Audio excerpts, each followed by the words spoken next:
আলহামদুলিল্লাহ।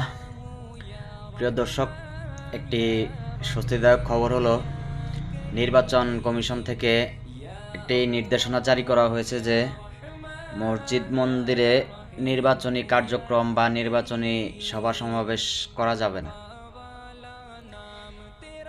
এটা আসলে আমি মন থেকে শতভাগ সমর্থন করি, কারণ এতে করে মসজিদ বা মন্দিরেরটা তো আর আমরা জানি না সঠিক। আমরা মসজিদের ইসলাম ধর্ম যেহেতু পালন করি, মসজিদে আমাদের ইবাদত বন্দেগী করতে হয়।